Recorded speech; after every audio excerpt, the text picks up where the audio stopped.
She was the queen of disco, a voice that lit up dance floors, radio stations, and entire generations. Donna Summer wasn't just a pop icon. She was a force, bold, glamorous, and unforgettable. But behind the sequins, the spotlight, and the 5 Grammy Awards, she was also a mother. And when the music faded, she left behind more than just hits. 3 daughters, 3 very different paths. Some stayed in the shadows. Others stepped into their own spotlight. So, whatever happened to Donna Summer's kids? The answers might surprise you. Before she was a mother, before she was crowned the Queen of Disco, Donna Summer was just a girl from Boston with a powerhouse voice and a dream. Born LaDonna Adrienne Gaines, in 1948, she grew up singing gospel in church choirs and belting Motown into her bedroom mirror. In 1968, she packed her bags and moved to Germany, chasing opportunity on the European stage, far from the racial barriers she knew too well back home. "Over there, I wasn't just a black singer," she once said. "I was an artist." In Europe, she landed a role in the musical Hair, fell in love with the stage, and met music producers Giorgio Moroder and Pete Bellotti, a trio that would soon reshape pop music forever. In 1975, they released Love to Love You Baby, a hypnotic, erotic track that ran nearly 17 minutes long. It was banned by some stations, criticized by others, but it made history. Donna's voice became the sound of the sexual revolution. She didn't just top charts, she shattered ceilings, but it wasn't easy. As a black woman in the music industry in the 70s, Donna faced double the pressure and half the credit. "There were a lot of boardrooms where I was the only woman, the only black person, the only person talking sense," she said in a later interview. She was marketed as sexy, mysterious, untouchable, but off stage, she was battling anxiety, exhaustion, and the burden of fame. "They wanted a fantasy," she said. "I just wanted to sing." And if you are into classic Hollywood icons, amazing stories, and newly discovered insights, then hit that subscribe button. We are on our way to 10,000 subscribers, and your support will mean a lot to our channel.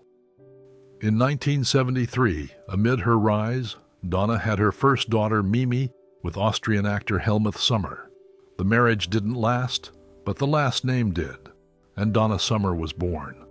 Despite constant touring, recording, and the pressures of being the face of disco, Donna held tight to her family. In 1980, she married Bruce Sudano, a Brooklyn-born musician who became her husband, writing partner, and rock. Together they had 2 daughters, Brooklyn in 1981 and Amanda in 1982, right as Donna was moving past disco and into pop, rock, and gospel. By the late 80s, tired of LA and the spotlight, Donna moved the family to Nashville. "I didn't want my kids growing up thinking they were celebrities," she once said. "I wanted them to grow up knowing who they were." Faith, family, and privacy became her pillars. She stepped out of the club scene and into motherhood, cooking meals, attending PTA meetings, and singing lullabies instead of nightclub anthems. She never stopped performing, but she stopped chasing the industry.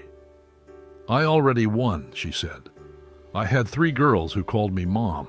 That was enough." When Donna Summer passed away in 2012, it wasn't just the end of a musical era. It was the moment her daughters stepped out from behind the legacy and started writing their own. Donna's first child, Mimi, was born in Munich in 1973, during the earliest days of her mother's rise to stardom. Named Natalia Pia Melanie Sommer, her birth came while Donna was still recording in Europe and living between languages, countries, and careers. Donna later said, "I didn't have much money, but I had Mimi," calling her daughter her anchor in a life that was moving too fast to catch. Mimi's father was Austrian actor Helmut Sommer. After their divorce, Donna kept the name, slightly changed to Summer, and passed it along to the stage and to her daughter.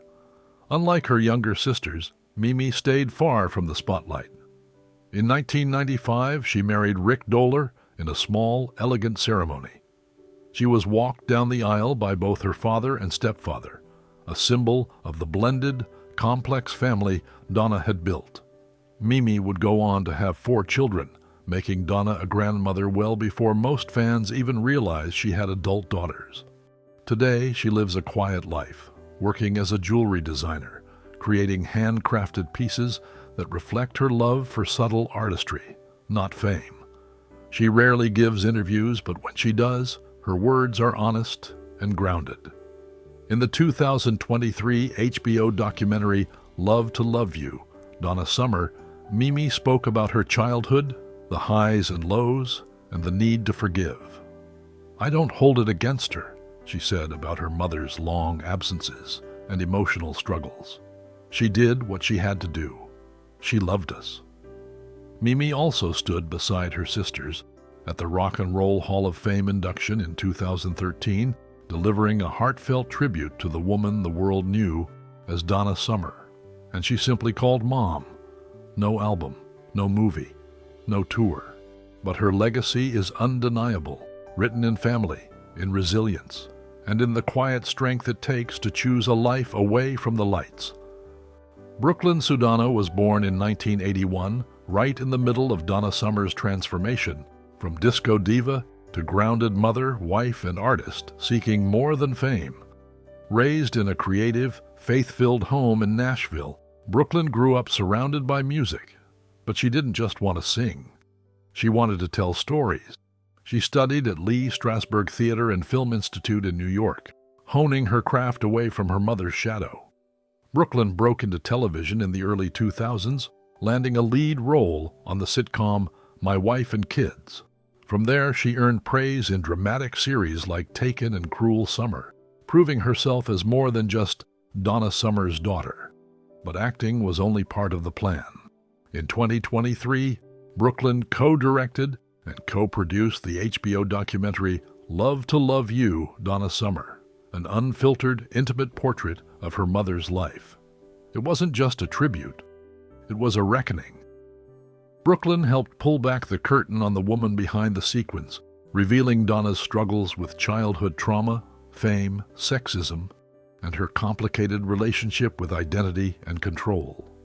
"My mom was more than the queen of disco," Brooklyn said. "She was an artist, a mother, a survivor, and she deserved to be seen in full." The film received critical acclaim, not just for its subject, but for Brooklyn's fearless storytelling. In her personal life, she's kept things grounded. Brooklyn is married to Mike McLaughlin, a creative director, and they have 1 daughter together. Between work and family, she balances Hollywood with humility, often disappearing between roles, surfacing only when the project feels right. "I was never chasing fame," she once said. "I was chasing meaning." And for the daughter of a woman who meant so much to so many, Brooklyn is now shaping a legacy of her own. 1 film, 1 role, 1 truth at a time. Amanda Grace Sudano was born in 1982, the youngest of Donna Summer's 3 daughters, and the one who would grow up to sing, not in her mother's shadow, but alongside it. From the start, Amanda was steeped in music. Her father, Bruce Sudano, was a songwriter. Her mother, of course, was music royalty. But Amanda's voice was always her own, smooth, soulful, and filled with heart. She first studied literature at college, but music kept calling. Eventually, she found her perfect partner, in life and in sound, with Abner Ramirez, a fellow musician. Together, they formed the duo Johnny Swim, blending folk, soul, pop, and storytelling in a way that felt deeply personal. Their chemistry on stage was undeniable. Critics called them magnetic. Fans called them family. Amanda once said, "I didn't want to be my mom. I just wanted to be honest in my music and in my life." Since 2005, Johnny Swim has released multiple albums, toured globally, and built a fiercely loyal fan base. Their songs, often about love, faith, and resilience, reflect the life Amanda has built. Grounded, creative, real. She and Abner married in 2009 and now have 3 children. On tour, their kids often travel with them, a modern echo of Donna's own early years with Mimi in tow. Amanda has spoken openly about the influence of her mother's artistry and her determination not to be consumed by it. My mom was larger than life, but at home, she was just Mama. That's what I try to be now. In 2020, Amanda and Abner starred in Home on the Road with Johnny Swim, a lifestyle meets tour documentary series that gave fans a glimpse into their offstage life. Parenting, performing, surviving, and dreaming together. Through it all, Amanda has honored her mother, not by copying her sound, but by carrying forward her integrity. Her voice may be softer, her spotlight smaller, but her message is clear. The music doesn't stop. It just changes tempo.